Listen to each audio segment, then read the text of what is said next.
అందరికీ నమస్కారం. ప్రభుత్వ, ప్రైవేటు ఉద్యోగులు, పెన్షనర్లకు సంబంధించిన ప్రతి అప్డేట్ మన ఛానల్‌లో ఇస్తాను. తప్పకుండా సబ్స్క్రైబ్ చేసుకోండి. వీడియోస్ అయితే లైక్ చేస్తూ ఉండండి. ఇక కేంద్ర కార్మిక శాఖ ఆధ్వర్యంలో ఈపీఎఫ్ఓ అయితే ఉద్యోగులకైతే ఒక వరంగా చెప్పుకోవచ్చు.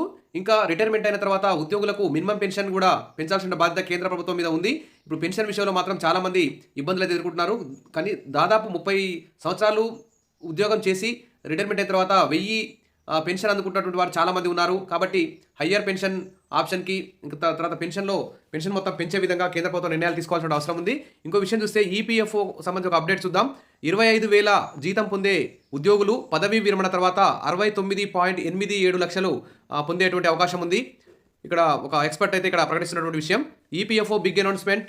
ఎంప్లాయీ ప్రావిడెంట్ ఫండ్ అనేది ప్రభుత్వేతర సంస్థల్లో పనిచేస్తున్న వ్యక్తులందరికీ, అంటే ప్రైవేట్ రంగాలలో జీతం పొందే ఉద్యోగులందరికీ పదవీ విరమణ ప్రయోజనాలను అందించే అద్భుతమైనటువంటి స్కీమ్ ఇది. ఈ పథకం కింద ఉద్యోగి మరియు కంపెనీ ఇద్దరికీ సంఘటిత రంగంలోని ఉద్యోగులు ఈపీఎఫ్ ఖాతాలో మినహాయింపు అయితే ఉంటుంది. ఇది యజమాని మరియు ఉద్యోగికి సంబంధించి ఇద్దరి డబ్బులని జమ చేసి తర్వాత ఆ వడ్డీతో వచ్చేటువంటి డబ్బులతో రిటైర్మెంట్ రోజు భారీ మొత్తంలో డబ్బులు వచ్చే అవకాశం ఉంది. ఇక్కడ చూస్తే ఈపీఎఫ్ యొక్క స్థిర వడ్డీ రేట్లను ప్రభుత్వం ప్రతి సంవత్సరం అయితే ప్రకటిస్తుంది.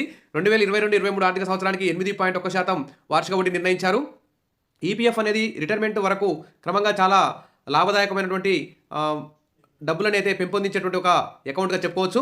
25,000 ప్రాథమిక జీతం ఉన్నటువంటి ఉద్యోగి పదవి విరమణ తర్వాత ఎంత వస్తాయనే విషయం మీద ఇక్కడ ఒక క్యాల్కులేషన్ అయితే ఉంది. ఇక్కడ చూద్దాం. ప్రాథమిక జీతం అంటే ప్లస్ డిఏ మొత్తం 25,000 ఉంది. ప్రస్తుతం ఉద్యోగి వయసు 30 సంవత్సరాలు అనుకుందాం. పదవీ విరమణ వయసు 58 సంవత్సరాలు కదా. ఉద్యోగి నెలవారీ చెల్లించేది 12% అతని జీతం నుంచి చెల్లిస్తారు. యజమాని కూడా కొంత మొత్తం చెల్లించాల్సి ఉంటుంది. అది 3.67% ఈపీఎఫ్ అకౌంట్లో జమ అవుతాయి.